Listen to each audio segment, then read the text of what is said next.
and Vugu Nyosi, Black Revolutionary now. Just want to speak on our young brother, Karmelo Anthony. And a lot of people have been making a lot of videos since this story actually broke. So for people who don't know,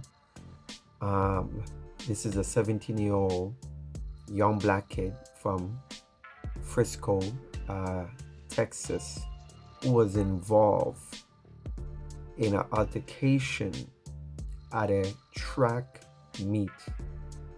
And basically, I know the story broke maybe like about a week and a half ago or so, and I wanted to make a video on it, but I wanted to kind of hold back and wait for like a lot of information to actually come out, so I could actually speak more profound on this case. So just a backstory. So Karmelo Anthony was at a track meet and he was confronted by these twins, these white twins, and I think it was raining that day and he was sitting under a tent. So these white boys confronted him and literally put their hands on him to physically remove him from the tent. White supremacy, white people just feel they're so privileged, and wherever we go and they are there, they figure they have the right to tell us what to do and where to be. Yes. So Karmelo Anthony took out a knife and he jabbed him, and he ended up, this kid ended up dying. So the whole thing went viral because you had a lot of white supremacists online who's calling this young 17-year-old who had 2 jobs. His GPA was 3.8 or something like that. He came from a 2-parent structure home, not broken home, football star. So he's not the typical stereotype of a thug or whatever white people like to describe us as. He came from a great home, great structure, smart kid. And so to make it racial, of course, we're living in a system of white supremacy, right? You could abide by every law and do everything right, but in white supremacy eyes, they will always view us as thugs. So he ended up getting arrested and his bail was $1 million. And the whole thing actually went south because once he got a judge, a black judge, who reduced the bail to $250,000, the white supremacist MAGA and all these white supremacists was racially attacking not only the black judge, but him and his family, and calling him thugs and calling him murderer and all this kind of stuff. And it shows you that even when black people defend ourselves, because that's exactly what happened. These white boys, these twins, put their hands on him to try to remove him from the tent. And this is what happened. He responded in self-defense. But I guess living in a system of white supremacy, black people are not allowed to defend themselves from white racists. Only white people, right? So the white supremacists went crazy because the family had a GoFundMe and they ended up raising, I think to date, over 500,000.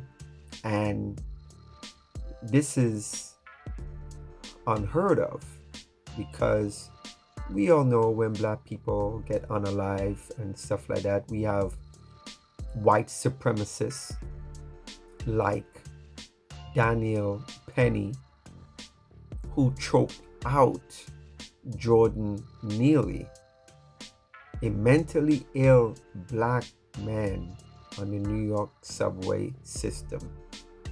And he was acquitted. But check this out, fam. This white supremacist who killed this black kid, he ended up raising over $2.9 million. Yes. So these white supremacists losing their mind because this black family raised 500,000 plus, and they're talking about the family bought a new home and cars and all kind of stuff, and this family is rich or they're pretty well off, and they had to come and make a press conference and speak out. And while white people and all these white supremacists was accusing them of using the money, they haven't touched the money. And a simple Google search on that specific site where the money was going would have told them that. But white supremacy, these are ignorant, and these are ignorant people, so they're not rational in anything they do, because they always want to have I am white and I said so kind of moment, right? But anyway, we had another white supremacist called Kyle Rittenhouse. Yes, this inbred from the state, he's from Illinois. He went 3 hours into Kenosha with a AR-15, an illegal gun that was purchased by his mama, and he ended up unaliving 2 people. Yes. And he raised over $2 to $3 million. And guess what? His white privilege and his white skin, he ended up getting acquitted. Yes. And of course, we have the infamous George Zimmerman, who ended up unaliving Trayvon Martin. And this case was international, of course. And he ended up getting off too as well.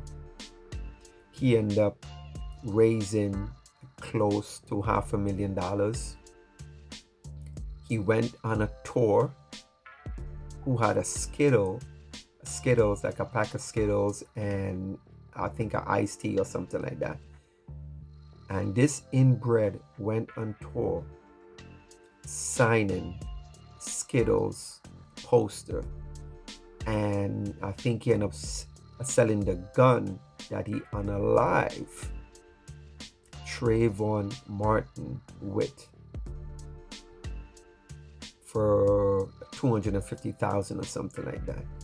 So these are 3 recent cases of white supremacists who unalive black people And other people, they end up getting off and they end up claiming self-defense.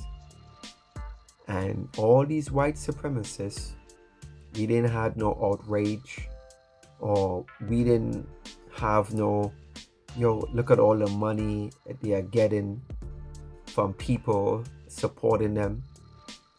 But a black person defend themselves from a white supremacist, suspected white supremacist, we have white outrage. Why are we not surprised? Why we are not surprised in 2025? This is who these people are. They could unalive black people with impunity and claim self-defense all day. But the moment we do it, it's an outrage. It's very interesting how their system works. Their system supposedly work when it benefits them. But when it doesn't benefit them, all of a sudden the system is broken. This is a system of white supremacy we are living in, because white supremacists want to make this racial, because we didn't jump on that bandwagon, which is easy for us. We just claim this young black kid defended himself, and everything that we know so far is pointing to that. And people talking about, white people talking about, well, he shouldn't have a knife or blah, blah, blah. We talking about people who I mentioned from before, who had guns and went and unalived people. And being a black person living in America, yes, you think carrying a knife is such of a big crime? But of course, they're gonna make this into a bigger case than it actually is, because this is these people narrative. It's okay for white people to carry guns and to unalive people, but the moment we carry a knife living in this white supremacy climate, all of a sudden all hell break loose. We talk about white privilege and white outrage. It's just ridiculous. So I'm watching this case very, very closely, and respect to Karmelo Anthony and his beautiful, well-structured family. And we're gonna see how this play out. And what I will say to white people is, you don't want to face no kind of consequences where your loved ones or you gonna be unalive. Just keep your damn hands to yourself. Peace and black power. Black revolutionary now.